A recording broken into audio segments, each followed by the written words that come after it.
Let us talk of the application of Gauss's law. This is very interesting to see how Gauss's law can be applied to find the electric field for some symmetric charge distributions. Let us first recall Gauss's law. Gauss's law states that the total electric flux through a closed surface, which is integral E dot dA, and this indicates a closed surface, is equal to 1 by epsilon naught times the charge enclosed by that surface. In case you are not familiar with Gauss's law, I would suggest you first learn Gauss's law. Okay, now let's apply Gauss's law to find the electric field due to an infinitely long straight wire that has a uniform charge density of lambda coulomb per meter. See, we are going to follow a particular sequence of steps and I'll list it out over here.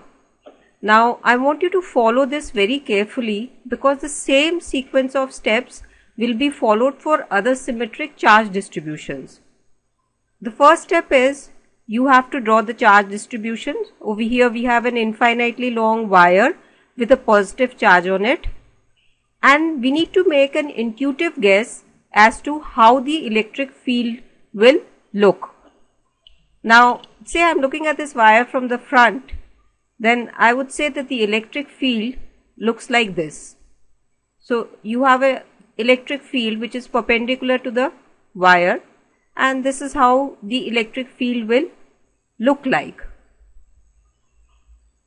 Now, if you're looking at the same wire from the top, so if I'm looking at the wire from the top over here, so I would see something like this.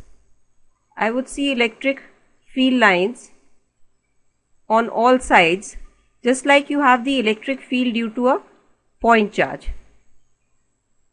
Okay, this just reminds me of something. Once while teaching this topic, a student suddenly asked, okay, now suppose you're looking at something like this right in front of you. Say you have this. Right in front of you. Now, what do you think this is? And you know the answer to that is, can you guess? It's a giraffe standing outside your window. Okay, coming back to the lesson now. See, the first step was you need to draw the charge distribution. You need to draw the charge distribution. Draw the charge distribution and make an intuitive. Now, how do I spell intuitive? I-N-T-U-I-T-I-V-E. An intuitive guess for the electric field for E. So that's the first step. Now let's take a look at the next step. The next step is to guess the Gaussian surface. Now, in this case, a cylinder seems to be a good choice for a Gaussian surface, as the wire on which the charge is present is also cylindrical. So, I'll just choose a cylindrical Gaussian surface and place it over here. Now, we want to find the electric field at a distance r. So, this distance from the wire, this distance is r. So, I have chosen a Gaussian surface of radius r, and the height of this Gaussian surface is h. So, now the next step is to choose a Gaussian surface. So, I'll just list that out in our sequence of steps.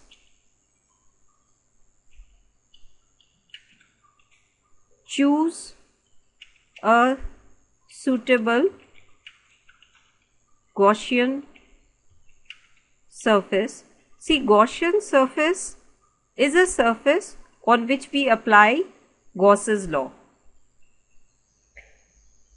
Now let's take a look at step 3. See, I have just listed out the step over here.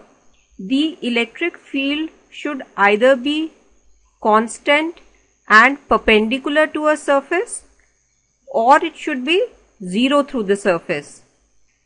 Over here we have a closed Gaussian surface, which is this cylindrical surface, and you can see that this consists of a curved surface plus the two circular ends.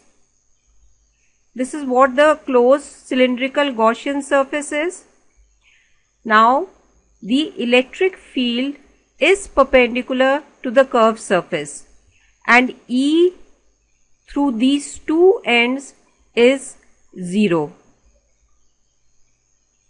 So E has to be either perpendicular and constant also. It shouldn't have a varying magnitude. So in this case, E is perpendicular and constant to the curved areas, and it is 0 through these areas because there is no flux through these two ends of the cylinder. Okay, next is step 4, and step 4 is to find the left hand side of Gauss's law, which means we have to find the total flux through the Gaussian surface.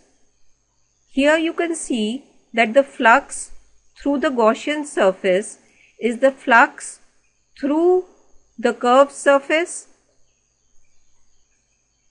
plus the flux through the two ends.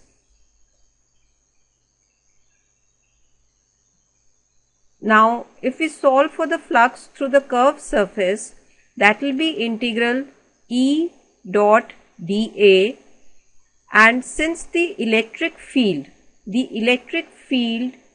and the Gaussian surface are perpendicular to each other, this will be E dA, and that will be cos 0.